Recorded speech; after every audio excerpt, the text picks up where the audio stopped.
Good day, ladies and gentlemen. We're at the November 2017 Metal Investors Forum in Vancouver.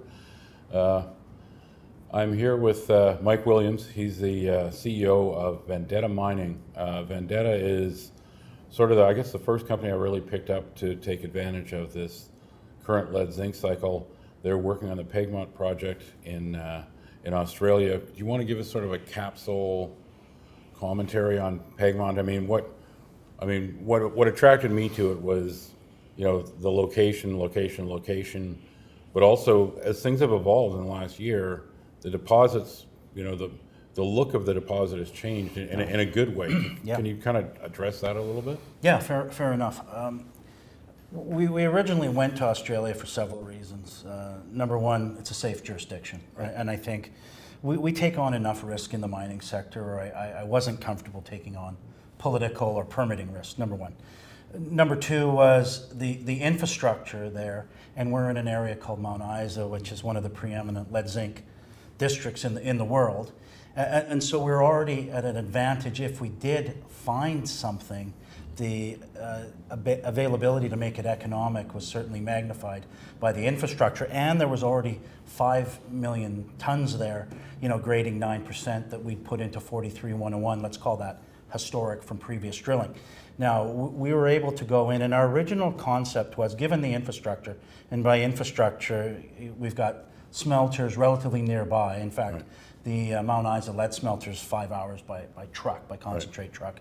We're $1 million from haul roads, right. Hooking up with the haul roads there. We've got liquefied natural gas in the region, in the area that we could tap into. So we had all those features, and a couple mills are also 25 kilometers equidistant. So that advantage going in, we kind of thought, look, if we could get this ore body to 15 million tons and mine on our best 10, we'd have a shot at being economic. And what we wanted to do is not only be economic, but be economic at a reasonable metal price. Now, right. Since we purchased this asset, zinc has gone ostensibly from 90 cents to where we are today, $1.50, and lead's gone up over $1.10. So the metal prices have cooperated, which is kind of what we expected given right. the supply issue.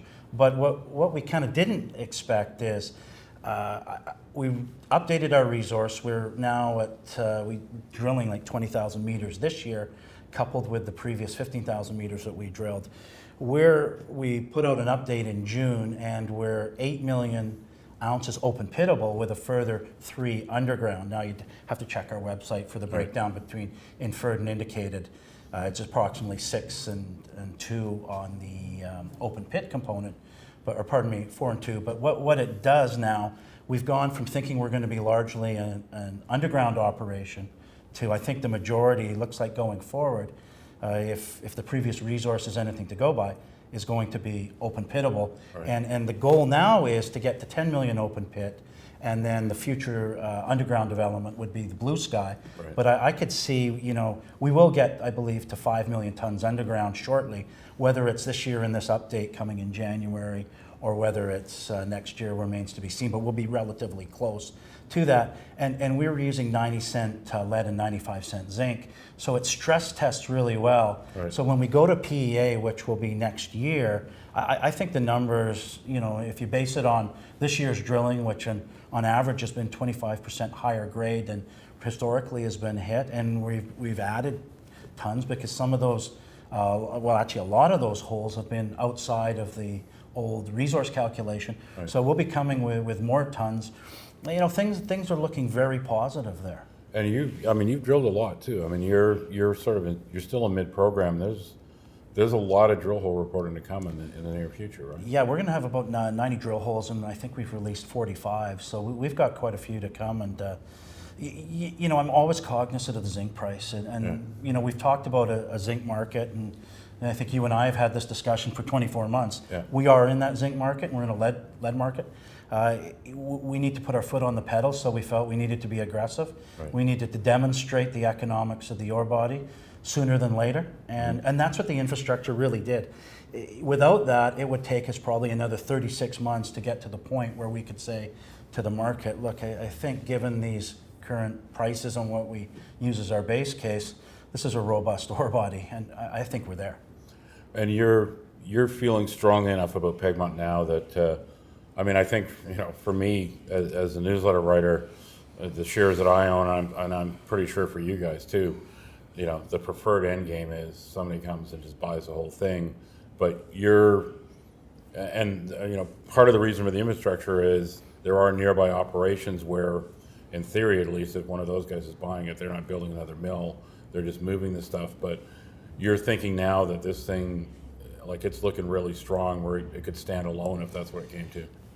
Yeah, look, I think there's always a challenge in when you're looking at your M&A activity, and it's no secret. I think you need to have a robust enough ore body that you can put it into production yourself, because the people that might be interested in it, it gives you and your shareholders some alternatives. Right. So, look, 15 million tons, if 10 million were in open pit, and you've got a further 5 underground, at these metal prices, the thing is, the IRRs are through the roof. At 90 cents and 95 cents, it works as a standalone. Right. But it'll come down to arithmetic. Right. The internal rate of return, if you use a local mill, could be 2 to 3 times higher, right, given your capital costs are probably a third.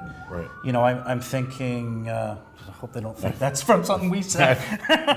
But yeah, I think if these are just from our in-house numbers. Yeah. If you use one of the local mills, your capex should be about the $50 to $60 million range, right, kind of earth moving. Right. If you were to go standalone, you'd be 120 to 140 million. Still, by today's standards, not considered, high. Right. And given where the grade and the size of the ore body, certainly financeable. In fact, we've received some overtures from both the bankers and. In one case was a smelting company, if we'd be interested in things like off-takes, should we get to PEA. So right, I think that bodes well. Right. We're where we wanted to be when we picked up this asset in 2014. That is to be able to make a decision next year whether we go it alone, yeah, or whether there's interest on the M&A side. So, what's interesting though, we've got zinc at $1.50 and lead. We haven't seen the valuations change. Yeah. Really, I think that's coming. I hope it's coming sooner than later. I think it's coming. One thing that you and I talked about, and I think both of us would agree, that sort of things like gold equivalent are a little bit goofy. But part of the reason why you put this stuff out there is people are so used to. I think investors are so used to looking at gold projects and whether they can or not. I mean, they feel like they can value them and that they understand what the numbers mean.